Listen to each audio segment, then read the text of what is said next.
and welcome to Tactically Torah. I am Keith Hayes, and I wanted to talk about the idea of two is one and one is none. That's a very good philosophy to live by. Just quite frankly, if you got, you have two chainsaws, one of them goes down, at least you have another one, right?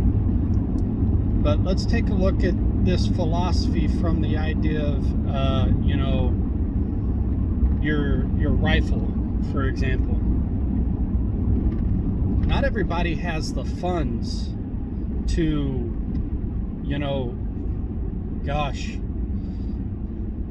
put $2,000 or $4,000 or whatever you have in your own personal rifle. Not everybody has the funds or capability to double that and build the exact same rifle, because there's something to be said for repetition, with the exact same system. Like, I like my angled forward grip. I like how my rifle's set up. I built my rifle specifically for me because I like it. But I don't necessarily have the funds to build another one, though I plan to one day. But to build the exact same rifle with the exact same bolt carrier group, with the exact same scope, the same LPVO, all the things. About to go through a school zone here. But anyways, not a lot of people have the amount of money that is necessary to be able to build the same rifle over again, simply just to have the same thing that you train with as a backup in case your primary fails. The idea being two is one and one is none. So what can you do if your primary fails? Well, first of all, what it really boils down to is your personal stewardship. Do you take care of your stuff or don't you? After you go out and you use your rifle, do you clean it? After you go out and you use your chainsaw, do you just put it up or do you take care of it? There's things to be said about stewardship that will actually prolong the life of said item, whatever the case may be. If you're changing the oil on your car, you're doing the tune-ups and the required scheduled maintenance over the course of its life, statistics show that your automobile is going to last exponentially longer than if you do no maintenance at all. Right? Preventive maintenance is a thing, but you have to be doing the right things. So, back to rifles. How does this translate? Well, are you cleaning your rifle? Are you taking apart your bolt carrier group? Are you, wiping everything down, lubing everything back up? And maybe there's things that you don't necessarily have to have, exactly two of. Maybe you carry a new bolt for your rifle in case the extractor breaks on your bolt, or a whole new BCG all the way together.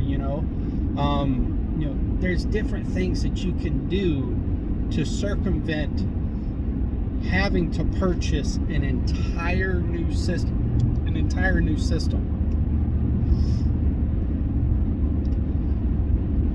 But there's also things, that happen. You can freaking have it, what's it called? I can't remember what the exact terminology is, but where the casing expands and gets stuck inside the chamber. That takes time. It takes time to, get that son of a gun out. Unless you know and understand the procedures of how to do that. And And sometimes it just takes taking your cleaning rod and shoving that thing down the barrel. Gosh, that sucks. But anyways, if that crap is happening, maybe you're not cleaning your rifle. Or your pistol, for example. I've had one time where I had gone some time without dry fire training. Well, if you're utilizing your pistol, you're going to know what's going on. If you're practicing, working your sight acquisition, working your trigger pull, all the things, you're going to understand what's going on with your pistol. You're going to know if it needs to be cleaned. You're going to know if it's gritty. You're going to know all the things. Well, I had gone a little bit of time without utilizing it, and I'm saying like maybe a week or so. And within that week, it had rained, and I had carried my pistol, and on my pistol, on the barrel, it had begun to essentially develop some corrosion, some surface rust, right?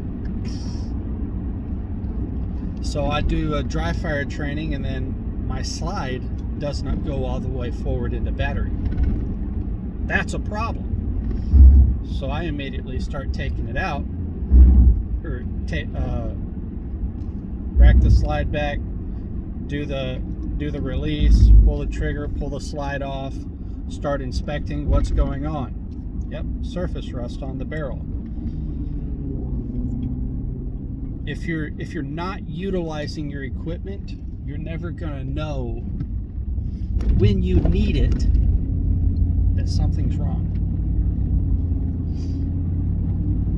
So what did I do to rectify the situation? I sprayed it down with an anti-corrosive. The surface rust went completely away. And then I oiled it. I cleaned my pistol. I took care of the business that needed to be taken care of.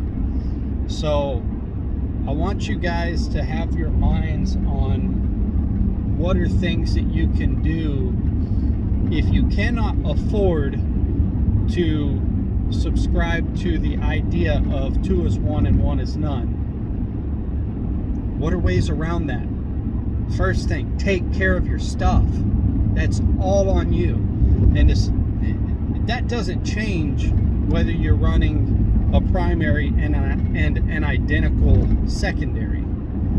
That's like, that's really nice to have, right?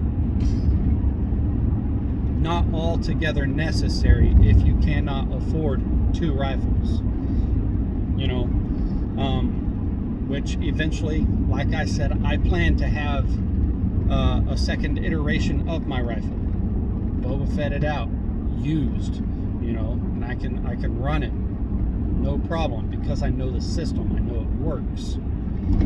So, new bolt carrier group. Clean your stuff. Use your stuff. Do up drills. Dry fire.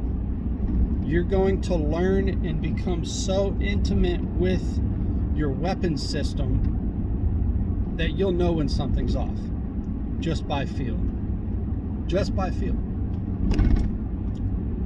I want to say believe me. Believe me. Anyways. Guys, that's all I've got for you. Be a good steward of what you have. Take care of your stuff because nobody else is going to do it for you. And if you have a malfunction, that's all on you. Shame on you, right?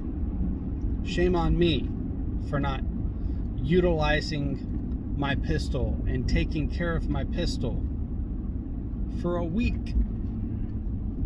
And I tell you guys, that's really all it takes is a week.